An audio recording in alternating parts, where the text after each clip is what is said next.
You have 4.6 seconds to like the video and subscribe to the channel, or KSI will kidnap your stepsister.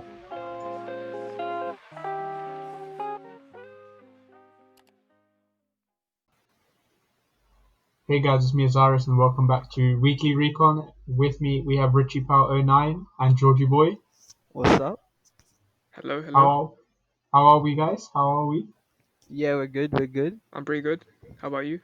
I'm good. So first Nice up to today guys, we're going to be talking about Nvidia, then 2020, a year in review. Hope you guys had a great new year. So obviously, in terms of consumers, obviously the big demand is ray tracing nowadays, especially with the release of the next gen consoles. But obviously, in this case, we have to keep in mind that the Nvidia 2000 series already had ray tracing enabled, and in that aspect, they completely owned AMD.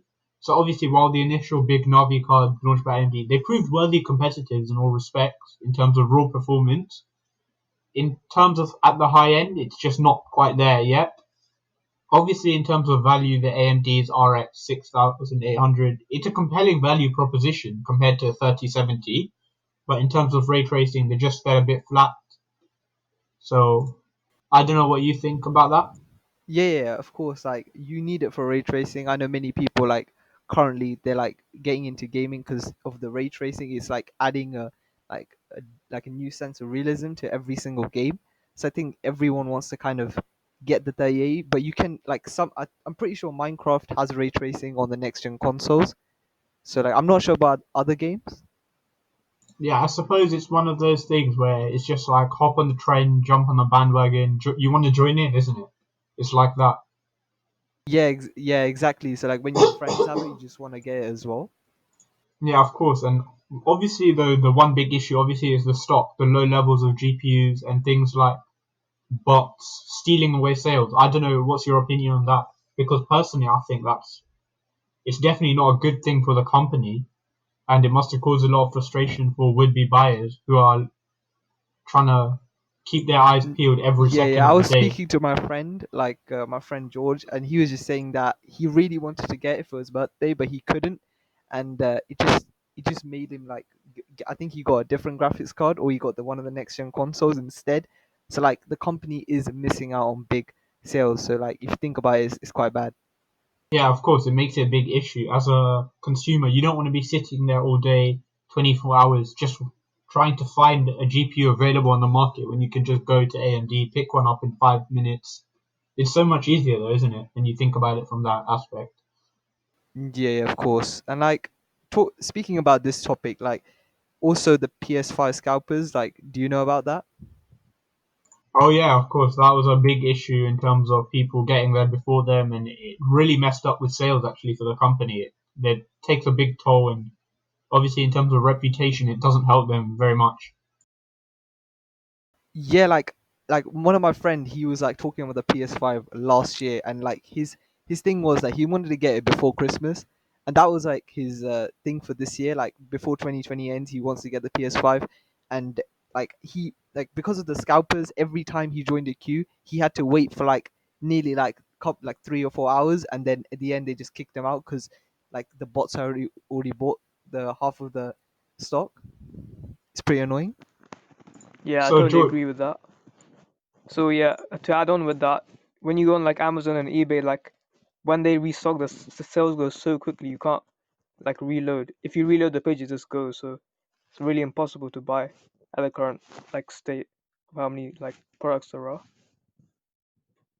So George, I don't know what's your thoughts on DLSS. I don't know how into it you are, if you know a lot about it. Yeah, I have no idea what DLSS is. So DLSS is essentially deep learning super sampling, and with the RTX 30,000 graphics card, it makes gaming in 4K resolution finally a realistic proposition in 2020. Obviously, this has been talked about at many forums. Nvidia have spoken about it, and this is the first time you're really able to do it. And so it allows for like a clever upscaling of resolution. So it allows your PC to run games at lower resolution, but they upscale to a much higher quality. And so Yeah, that obviously sounds games, amazing. Yeah. yeah, like so with games of like Call of Duty, Cold War, it gets an 85% performance increase at 4K resolution, just thanks to DLSS. And then like Cyberpunk, it runs at just 22 FPS, 22, using an RTX 3080 and the Intel Core i9 10900K. Yet if you turn on DLSS, it reaches 78, which is obviously it's a huge difference for gaming, and anyone that does play games would know about it quite significantly.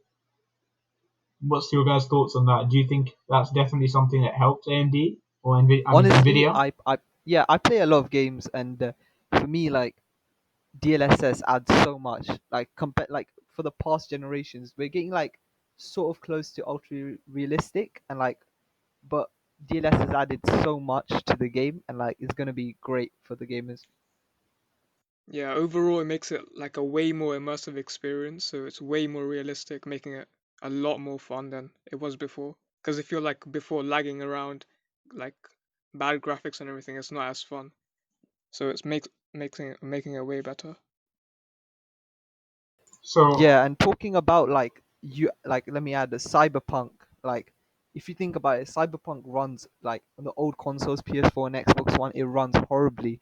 Like it Yeah, genuinely 15 FPS is just not good for a games like game. And like GTA, Cyberpunk really need like stuff like this to make them a way better yeah, game. cause yeah, cause I'm pretty sure if they add this to GTA 6, this is gonna get so many people hyped up to buy the consoles. Yeah, definitely.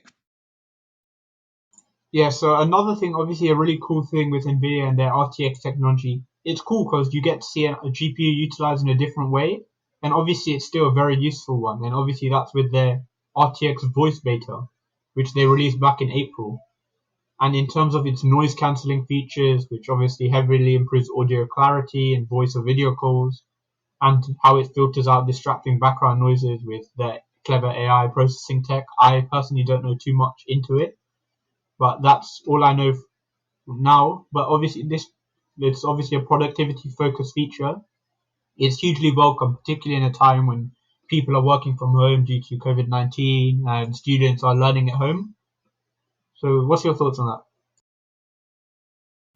Yeah, COVID-19 is gonna have a massive impact because everyone, like most people, are staying at home. I know there's some people just like not following the rules, but exactly like so more people are gonna be gaming at home, like they're gonna take advantage of these features. So like the companies, they've it's the right decision at the right time.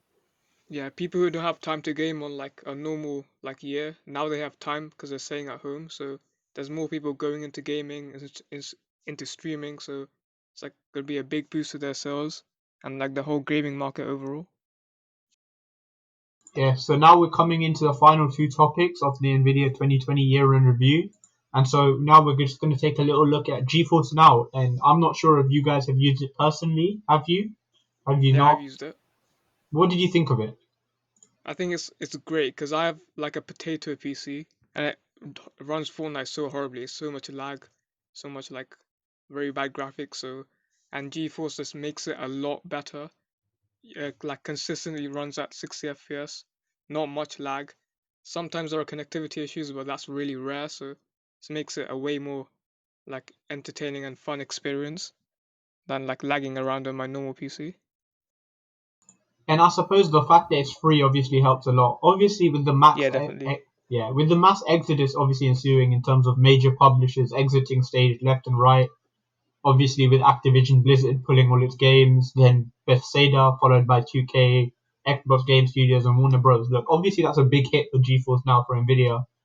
But I think after the wobbly start, it offered impressively robust performance.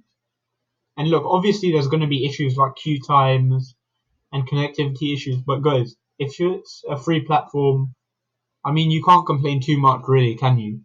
In terms of Yeah, that. yeah, true, true. Now I was comparing like GeForce. I've used GeForce because I have a potato PC as well, so I can't run games, and it's like giving me the chance to play Fortnite at amazing quality. But like I compared it to Google Stadia because I got 3 months of Google Stadia Pro and it was so bad. Like I had to literally sit next to my router and like to get a good decent performance. But with GeForce, like any point of like any part of the house will like work really well. Have you Yeah, tried so using obviously, Ethernet? Does it help? Yeah, Ethernet does help, but like it's just a bit annoying because I don't want to move my laptop around. Like it is, I know it's portable, but like let's say if you had Yeah, a true. PC upstairs in your room, like you're not gonna move it down. Yeah, true. So And plus, if you think about it, like Google Stadia, it costs quite a lot. Like GeForce is free. Like I know you have waiting times, but even that, And even then, GeForce Premium is totally worth it. it really is 100%. actually. It's in Yeah. terms of the value, it's such good value, and especially if you've seen Google Stadia, I don't know, but it's a horrible feature.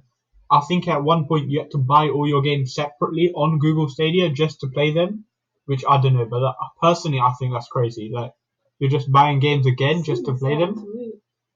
Like yeah, person, like yeah, I checked like some of the prices. Like it was like £60 for Red Dead Redemption when you can get it for like £20 disc, like for many of the current gen consoles. So like it doesn't really make sense because the same game you're getting lower quality performance for like a higher price. So it just really doesn't Yeah, you make might sense. as well buy your own PC if you're gonna like spend monthly on like a game like that.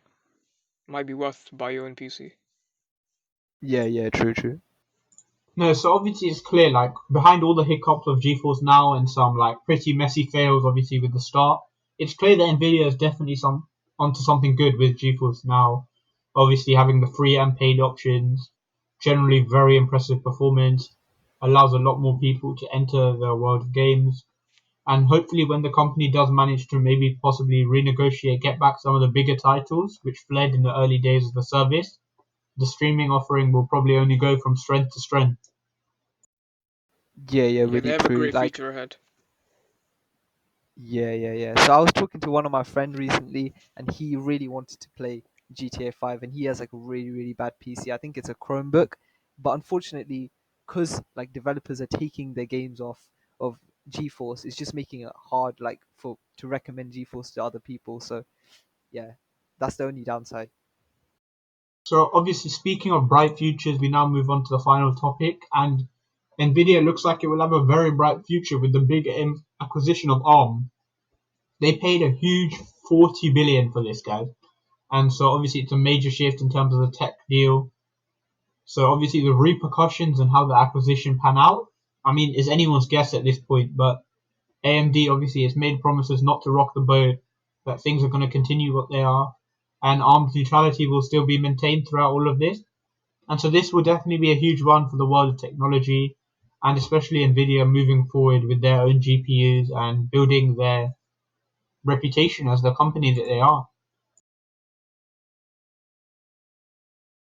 What Yeah, are this your acquisition is gonna be really, really good for Nvidia as a company. Like I was just thinking about like, do you know how about Xbox bought Bethesda recently? Oh yeah, yeah, I saw that, and I was quite intrigued actually by Xbox buying out Bethesda. Now, personally, I don't know too much about Bethesda, and I mean that's all I can say. I just don't know a lot about Bethesda, to be honest. I Yeah, don't yeah, know. no, like the thing is, like I used to play some of the games, and they're quite good games, and like, but the most fascinating thing was as soon as they bought it, I think that the value of the company increased by like 6 billion or something. I think the approximate figures, but like, it might be different. So that's a lot if you think about it. So even Nvidia will benefit from this kind of sales. Yeah, it just caused prices to skyrocket for all the companies involved. And I mean, obviously, in terms of financial acquisitions, I mean, it's huge for them. They can't really lose, can they, from this point of view?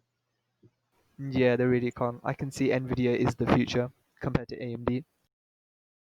So now, obviously, we're going to finish up with some concluding thoughts on the idea. And so, my Sure. personal view is 2020 was a great year for Nvidia, obviously, with the crowning glory being its RTX 3000 graphics cards. So, and they proved to be nothing short of some of the best GPUs ever made. So obviously the performance leap with the Ampere was giant, but equally giant, obviously, the stumbling block that so many people couldn't and still can't buy a card due to stock being so thin on the ground. And so obviously that's left a bad taste in the mouth of some, and those people would surely have defected to AMD. But I mean, it just so happened that big Navi graphics cards had suffered the exact same problem. So as it is, I suppose we're in a rather odd predicament about not performance, but simply availability in terms of the particular battle of the GPU wars. So Yeah, yeah, true. I think George wants to say something. Oh yeah, also like the best thing about the gaming market is that you get free advertising because like when YouTubers and gamers like or streamers use your product or your game, they're like the viewers can see like how good it is, so they'll be inclined to buy it, and the streamers and like gamers themselves are a big influence on the people who watch them. So like that's a good, well, like way a strategy to market your product. So that's like another revenue stream, a big revenue stream that is good for Nvidia and all those companies. Yeah, I really agree what George said. So I think personally, from my point of view now, obviously coming into 21 with the new year already being upon us, so I would definitely love to see a resolution of stock problems for both Nvidia and AMD, and potentially fresh cards that are a more wallet-friendly way of getting some seriously beefed up Ampere performance. So obviously, Nvidia should also have the RTX 3000 laptop chips inbound at the start of 2021. Right now, we don't know too much of that at the time of recording, so most likely they'll be unveiled at CES. Obviously, further powering up notebooks with obviously the possibility they could be paired with Ryzen 5000 CPUs. And I guess the key aspect going into 2021 will be resolving stock issues. And if AMD beats Nvidia to it, it could definitely be a wobbly start for Team Green. But on the broader level, the development to watch will of course be whether the ARM deal actually goes through, and if so, how Nvidia is going to work out the practical aspects of that acquisition. So guys, hope you enjoyed this topic.